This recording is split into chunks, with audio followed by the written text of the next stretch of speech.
June 15, 1945. 20,000 feet above the black, churning waters of the East China Sea. Inside the cramped radar station of a Northrop P-61 Black Widow, the world is reduced to a single, hypnotic green circle. This is the domain of Lieutenant Mark Petterman, the radar operator. The air smells of ozone, hot electronics, and stale coffee. The only light is the ghostly glow of his SCR-720 scope, painting his young face in an eerie phosphorescence. Outside, there is nothing. No moon, no stars, just an impenetrable blanket of Pacific darkness. For over an hour, the mission has been a monotonous drone. The twin Pratt & Whitney engines of the night fighter, a constant, lumbering vibration that you feel deep in your bones. Petterman leans closer to the rubber eyepiece, his eyes aching from the strain. He is hunting for phantoms, for faint electronic whispers in the static of the night. His pilot, Captain Dale Vornholt, sits forward in the main cockpit, a silhouette against the dimly lit instrument panel. In the tail, Staff Sergeant Gus Riley occupies the gunner's seat, his head on a swivel, scanning the void for anything Petterman's radar might miss. Their aircraft, nicknamed Lady in the Dark, is a Predator built for this environment. Its matte black paint absorbs the light. Its powerful engines designed to carry a devastating arsenal and the revolutionary secret weapon that is Petterman's radar set. Then he sees it.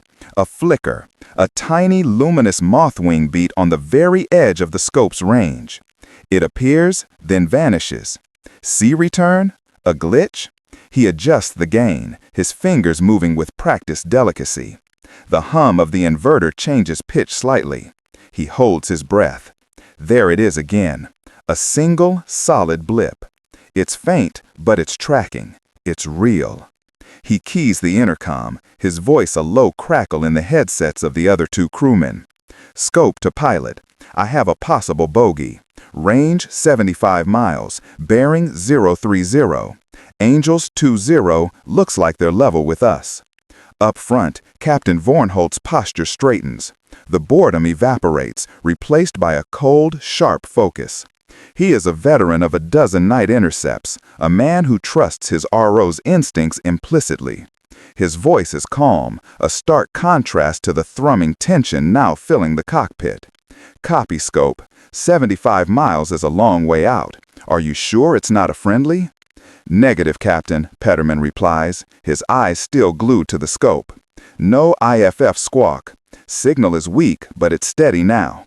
Single target, moving south-southwest. Course looks like Okinawa. The destination hangs in the air. American forces had just secured the island in a brutal, bloody campaign. Any unidentified aircraft heading that way at night could mean only one thing: a bomber, a night raid. Handyman, this is Night Owl 73, Vornholt radios to the ground control station on Ishima. We have a single bogey, 70 miles north, Angels 20, inbound for the Hagushi beaches. Request vector to intercept. The reply is immediate, tinny with distance. Roger, Night Owl 73, you are clear to intercept. The sky is yours. No friendlies in that sector. I repeat, the sky is yours. Good hunting. Vornholt's hands move across the controls. The Black Widow banks smoothly, a huge, graceful killer turning toward its prey. The hum of the engines deepens as he coaxes more power from them. The clock has started. The hunt is on. Petterman continues to stare into his scope, coaxing the ghost signal into a clearer picture. As the P-61 closes the distance, the single blip resolves. It clarifies, and his blood runs cold. It's not one target. He refines the focus, his knuckles white. The single blip splits, resolving into 4 distinct, tightly packed signals, flying in a neat, orderly V formation. They are a wolf pack. He swallows hard, the metallic taste of adrenaline in his mouth. He keys the mic again, his voice now tight with urgency. Captain, correction. I'm painting 4 bogeys. 4 of them, flying in formation. It's a full squadron. 4 targets. The words change everything. This is no longer a simple intercept of a lone snooper. It's an ambush, an opportunity to dismantle an entire enemy strike force before it can even see its target. In the forward cockpit, Captain Dale Vornholt feels a surge of predatory calm. The P-61 Black Widow was built for this exact moment. With its formidable array of 4 20mm cannons in the belly and a remote-controlled dorsal turret packing 4.50 caliber machine guns, Lady in the Dark is one of the most heavily armed fighters in the sky. But its true weapon is silence and surprise, gifted by the electrons dancing on Lieutenant Peterman's screen. "Copy that, Scope," Vornholt says, his voice betraying no emotion. "Talk me in. We'll take the last one in line first. Let's not let them know we're here." "Roger that," Peterman responds. "They're holding steady. Speed 200 knots. Closing range 40 miles. The next 20 minutes are a masterclass in patience. Vornholt doesn't charge straight in. That would be foolish, amateurish. Instead, he flies a long, curving intercept course, a path calculated to bring them in from 6 o'clock low, directly behind and underneath the enemy formation. To the Japanese crews, they will be invisible against the dark expanse of the ocean. They will be deaf, their own engines drowning out the distant thrum of the Black Widows. And they will be blind, their eyes unequipped to pierce the perfect blackness that conceals the American hunter. Inside the P-61, the tension is a physical presence. You could cut it with a knife. Gus Riley in the rear turret swivels his plexiglass dome, his eyes straining, searching the darkness for any visual sign, but he sees nothing. It's all up to the men in front. The world for Vornholt and Peterman has shrunk to the green line on the radar scope and the glowing dials of the instrument panel. "Closing," Peterman's voice is a low murmur, a constant stream of information. "Range 10 miles. I'm putting you 300 feet below them. Come right 3 degrees. Vornholt responds with minute adjustments to the controls, his hands and feet working in perfect concert. He is an extension of the machine.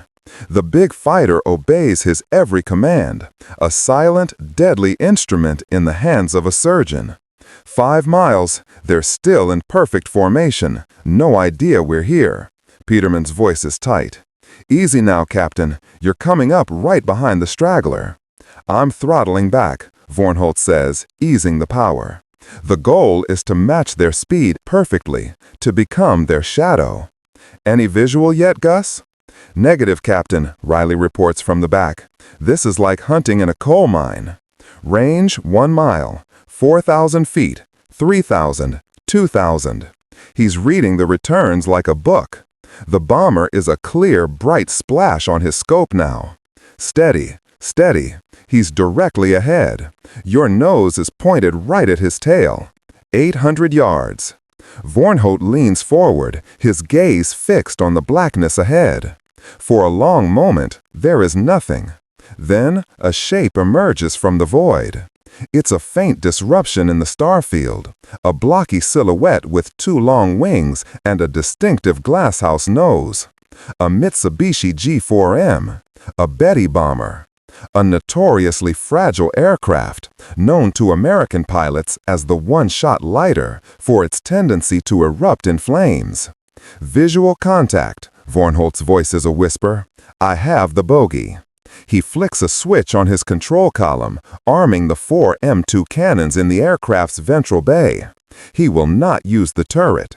No tracers, no warning, just a sudden, shocking deluge of high-explosive shells.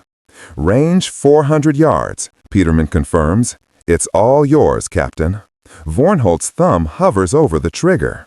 He holds his course, letting the distance close, letting the Betty silhouette grow until it fills his gun sight.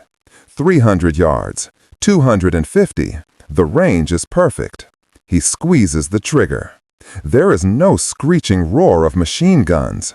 Instead, a deep, deafening, percussive thump, thump, thump, thump vibrates through the P-61's airframe. For 2 seconds, the cannons vomit a stream of 20mm shells. There is no visible tracer fire, just a storm of unseen death crossing the narrow gap of night. The shells strike the Betty's right wing root. For a split second, nothing happens. Then a brilliant, silent flash of orange. The wing tears away from the fuselage, and the bomber, laden with fuel and bombs, disintegrates in a blossoming, incandescent fireball. It's not an explosion so much as a sudden, violent sunrise that illuminates the clouds below. 1 down, 3 to go.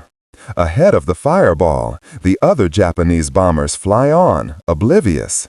Their crews might have seen a brief, inexplicable flicker of light in their peripheral vision, nothing more. They have no idea that the execution has just begun.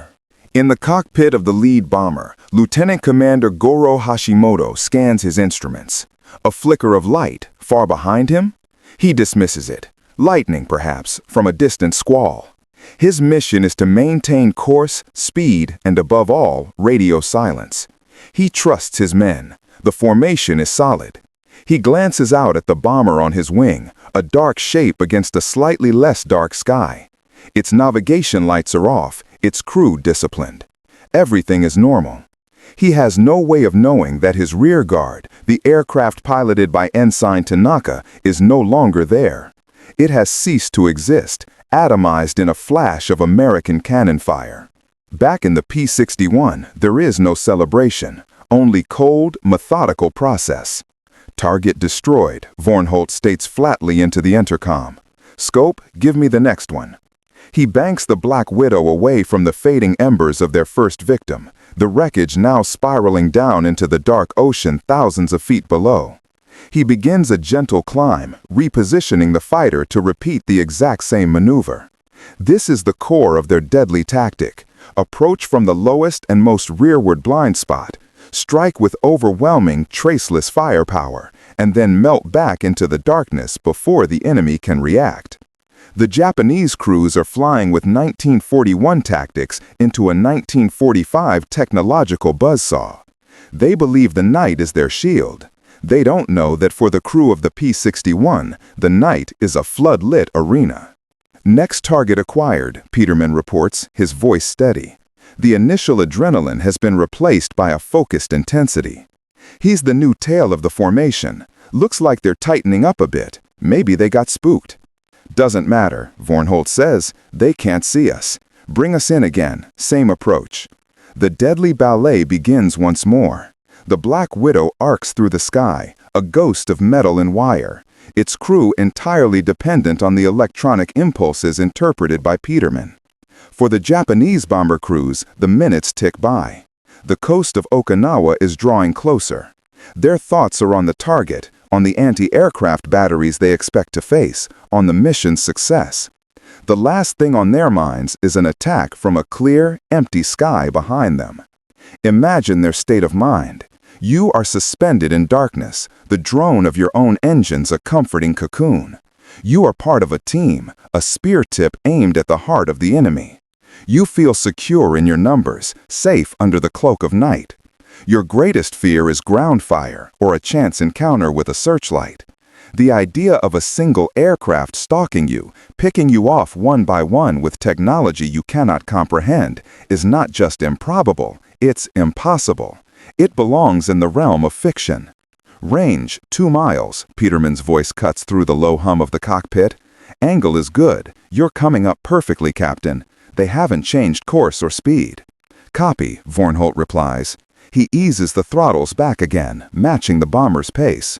Once again, the silhouette of a Betty bomber emerges from the black. It looks identical to the last one, a lumbering, unaware victim. The process is so similar, it feels like a grim rehearsal. 1,000 yards, Peterman calls out. He's all yours.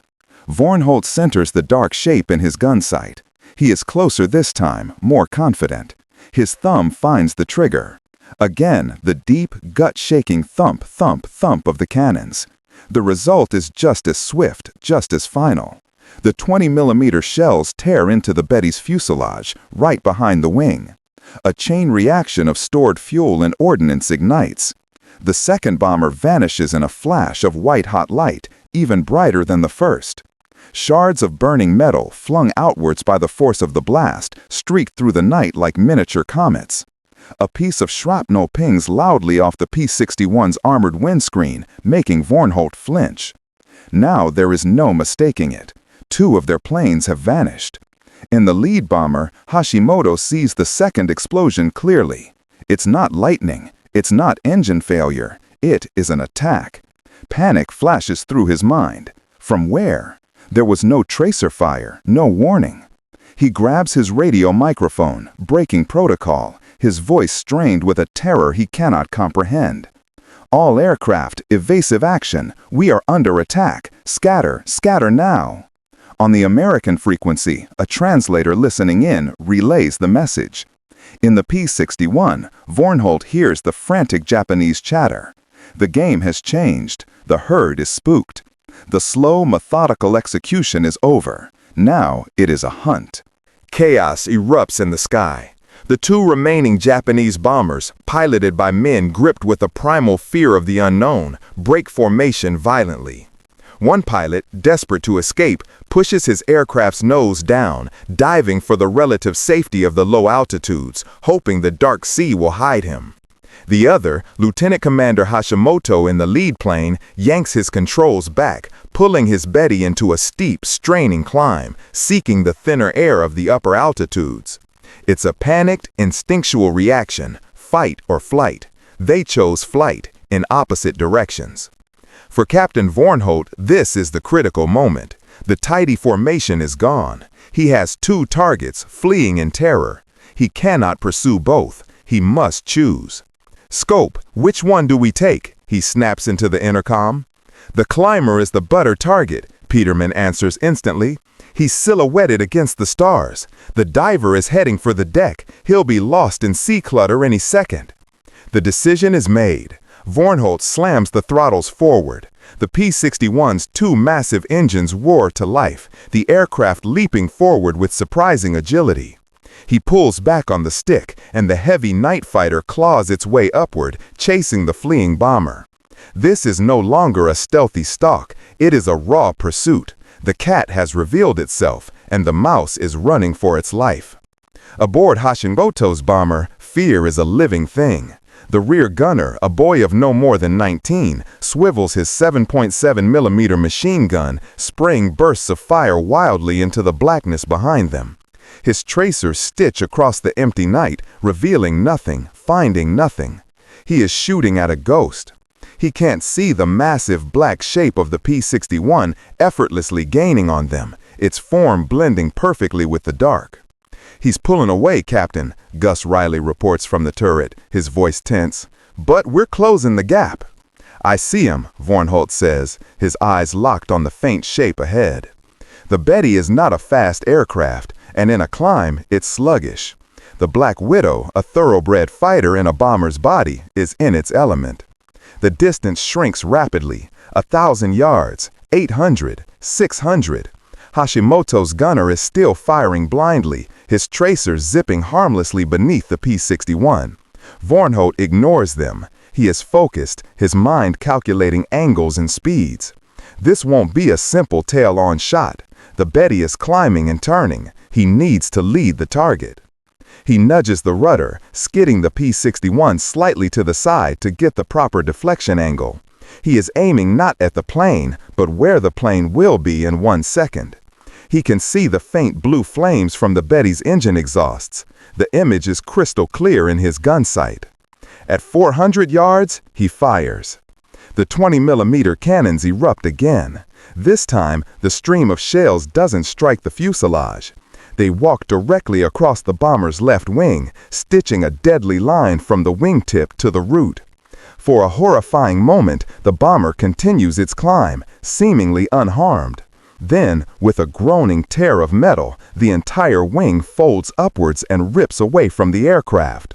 The laws of aerodynamics deliver their brutal verdict. Robbed of its lift, the Betty snaps into a violent, uncontrollable spin.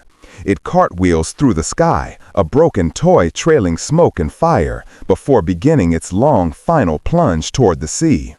Hashimoto and his crew are trapped in a falling coffin. Aboard the Lady in the Dark, the crew watches it fall. There is no elation. There is only the grim satisfaction of a job done. 3 down. It has been less than an hour. They have systematically exterminated 3 aircraft and their crews without taking a single hit. They are the perfect, invisible killers of the night sky. But the hunt is not over. One bomber remains, the one that dived. Peterman is already hunched over his scope, his hands flying across the controls, trying to find the fugitive. The screen is a mess of green fuzz near the bottom, the radar echo from the ocean surface. This is sea return, the bane of every radar operator. An aircraft flying low can hide within it, masked by the electronic noise. "Captain, I've got nothing but clutter," Peterman says, his voice strained. He went right down to the waves. He could be anywhere in there. The final target, the last survivor of the raid, is about to vanish. The 4th bomber is a ghost again, but this time it is hiding in a digital storm. Captain Vornholt shoves the P-61's nose down, plunging after his quarry. The altimeter unwinds with terrifying speed. 15,000 feet. 10, 5. The air thickens, and the roar of the wind passing over the canopy intensifies. He is taking a massive gamble, diving blind based on a ghost's last known position. Fuel is now a consideration. The 80-minute mark is approaching. The sky to the east will soon begin to lighten, and with the dawn comes the end of their advantage. The hunter will become the hunted. In the radar station, Lieutenant Peterman is fighting a desperate battle with his machine. His job is no longer just to read the scope, but to interpret it, to find the single, needle-thin signal of a bomber in a haystack of oceanic static. He fine-tunes the receiver gain, filters the frequencies, his hands a blur of motion. He is trying to force a pattern from the chaos. Come on, he mutters under his breath, leaning so close to the eyepiece that it fogs with his breath. Give me something. Vornholt levels the P-61 out just 500 feet above the waves. The big fighter shudders as it hits the dense, humid air. Below, the white caps of the East China Sea are invisible, but he can feel their presence, a vast, unforgiving surface waiting just beneath him. He is flying on instruments and instinct. "Anything, Scope?" "Wait," Peterman's voice is a tense whisper. I think I have a flicker. Bearing 270, range maybe 3 miles. It's intermittent. He's low, very low. Vornholt banks the P-61, following the faint vector. His eyes, now fully adapted to the darkness, scan the horizon. He is looking for anything out of place, the shadow of a wing, a flicker of an exhaust, a wake on the water. For a full minute, there is nothing but the oppressive blackness and the drone of his engines. He is beginning to think they've lost him. And then, Gus Riley, from his vantage point in the rear turret, shouts over the intercom. "Contact! 9 o'clock low! I see his wake!" Vornholt whips his head around. There it is, a faint V-shaped disturbance on the surface of the water, a trail of phosphorescence kicked up by a plane flying mere feet above the waves. The Japanese pilot is a skilled man, pushing his aircraft to the absolute limit in a desperate bid for survival. But it isn't enough. "I have him," Vornholt says, his voice like ice. "Gus, it's your turn." He rolls the Black Widow hard, lining up for a final pass. There is no room for finesse here, no time for a subtle cannon run from below. This will be a high-speed, guns blazing execution. He comes in from the bomber's rear quarter, slightly above. "In range, Captain," Riley calls out, his hands tightening on the controls of his power turret. "Light him up," Vornholt orders. He squeezes his own trigger, and the 4 20mm cannons bellow once more. Simultaneously, Riley opens fire. For the first time that night, the sky is torn apart by the brilliant, fiery streaks of .50 caliber tracer rounds. 4 ropes of incandescent light stretch out from the P-61's turret, converging on the fleeing Betty. The combined firepower is apocalyptic. Shells from the cannons and slugs from the machine guns shred the bomber's thin aluminum skin. The tail section disintegrates. One engine explodes, showering the sea with burning oil. The bomber, mortally wounded, slews sideways and slams into the water at over 200 miles per hour. It doesn't burn, it doesn't sink, it simply ceases to be, vaporizing in a massive cloud of steam and shattered metal. Then silence. The tracers fade, the guns fall quiet.